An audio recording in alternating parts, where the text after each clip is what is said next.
my dear love, wherever you are. Even if you're 1,000 miles away, even if you're in another world, I know you hear me. These cold walls can't stop my thoughts from flying to you, tireless like birds searching for their home. Every night I call your name in the silence, whispering it into the darkness that has swallowed me. The damp stone soaks up the sound, but not the strength of my connection to you. Time has stopped here. Day and night blend into an endless grey twilight, broken only by the changing of the guards and the scarce light of torches. But in my mind, I am free. There, I am with you. I am in a dungeon, my body is chained, but the flame inside me is alive. It's the memory of your smile, the warmth of your touch, the light in your eyes. This flame is all I have left. He can take my voice, my movements, my freedom, but he will never take my love. It is my shield against despair.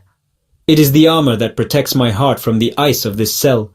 Every time the cold creeps up my back and despair starts whispering in my ear, I cling to this fire. It is my defiance, my quiet rebellion. He doesn't know that the more he presses down on me, the brighter this flame burns, fueled by every thought I have of you. Every night in my mind, I see you suffering, and I know, soon your fragile light will go out. I see the shadows under your eyes, growing deeper. I see how the spark that always danced in your gaze is slowly fading. My heart breaks at this thought. It tears into 1,000 pieces, each one screaming your name in agony. I can't watch this anymore. I can't stand this helplessness, this knowledge that you are trapped in a darkness I can't break through. I can't stand by while he drains every drop of goodness from you, leaving only an empty shell. He manipulates you, plays with you like a puppet on strings, feeds on your light, on your pure soul. I see how he makes you doubt yourself, how he poisons our memories, how he tries to convince you that his darkness is the only reality. He is a thief of souls, and all his hunger is aimed at you. So I wait. Every second is forever, but I wait. I watch. I listen. I look for a crack in his armor, a wrong step, a moment of carelessness. And if a gap ever opens, if even for a moment the chains loosen, I will jump without hesitation. There will be no doubt. I will become a lightning bolt, a pure will aimed at one single goal. I will face him, even if I know it's the end, that I won't survive. What does my life matter if yours is lost? I am already dead in this cell. The only thing keeping me going is hope for you. I will use all my strength, all my pain and love to tear you from his hands, even if I disappear forever afterward. I will gather every ounce of anger, every drop of sorrow, every second of despair I felt here, and turn them into a weapon. He will feel the power of a love that is ready to destroy itself, just to save its beloved. My life has no value without you. It's just an empty vessel, an echo in the silence. You were the one who filled it with meaning, with color, with music. But your light is more precious than anything, even more than myself. Your light is hope not just for me, but for the world. It's proof that good exists, that beauty isn't an illusion. To let it go out would be the greatest sin. So I make a vow. Here, in this tomb of stone and darkness, before eternity, I swear. If I get a chance, if I sense a weakness in his web of lies and fear, I will free you.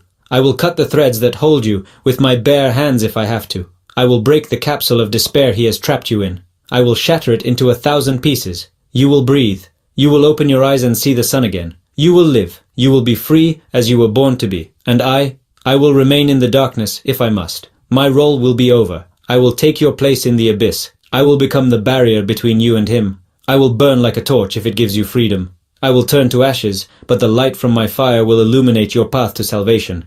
Because it's better for me to disappear in flames than for you to slowly perish in his icy shadow. My death will be quick, fiery, full of meaning. Your slow fading is an agony I cannot allow. My sacrifice will be my final victory over him. Such is my love. Selfless, eternal love, which chooses your life over mine.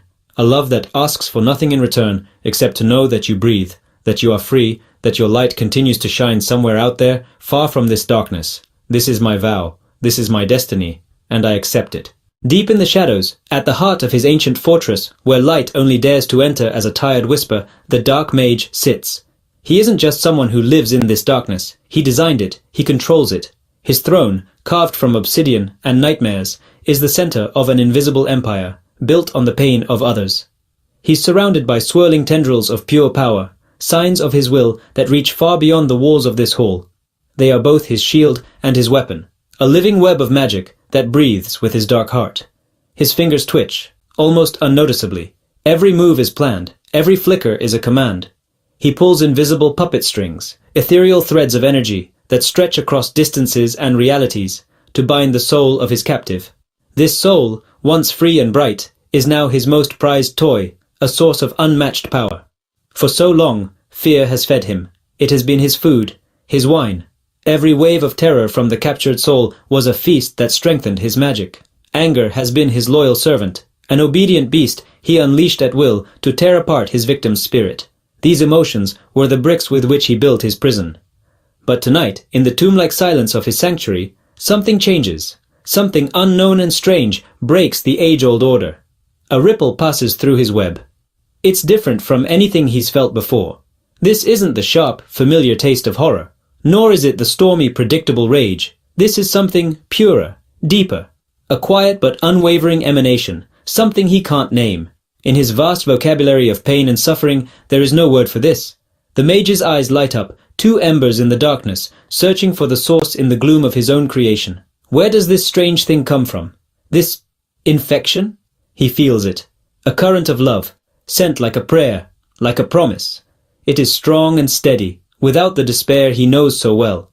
It passes through the chains meant to smother all hope, not like a hammer breaking them, but like water flowing around them, filling every gap. It stings him, a piercing light in his carefully woven night. It's a touch that doesn't burn with hate, but with a warmth that is unbearable to his cold nature. He steps back instinctively, for the first time in centuries. His grip tightens, trying to crush the source of this disturbance. Shadows coil around him, a defensive reaction from a threatened power, but the strings stretch, as if resisting his command. They are no longer just an extension of his will, but a battlefield.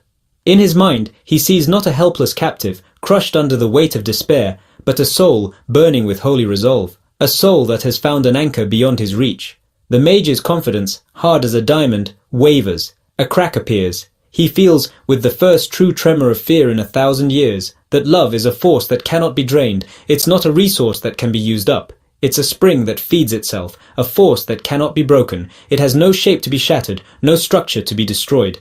Desperate, the mage lunges forward, abandoning his royal stillness. He pours more darkness into the web, focusing all his malice into a single act of dominance, trying to put out this bold, growing light. But the power only grows brighter, fed by his very attempt to destroy it, like an echo that returns stronger. It threatens to unravel the very fabric of his control, thread by thread. The room grows colder, an icy chill that doesn't come from his magic, but from its absence. His magic becomes more frantic, more chaotic. The surgeon's precision is replaced by the fury of a wounded beast. He knows, with terrifying certainty, that his power is slipping away. The mage's face, hidden until now behind a mask of indifference, twists with rage and primal terror. He realizes that time, which he thought was his eternal ally, is no longer on his side. As the shadows thicken, in a desperate last attempt to protect him, and the light returns, stronger than ever, the mage prepares to strike harder than ever, not to control, but to destroy. For the first time in memory, the immortal master of fates is haunted by the icy taste of his own approaching defeat.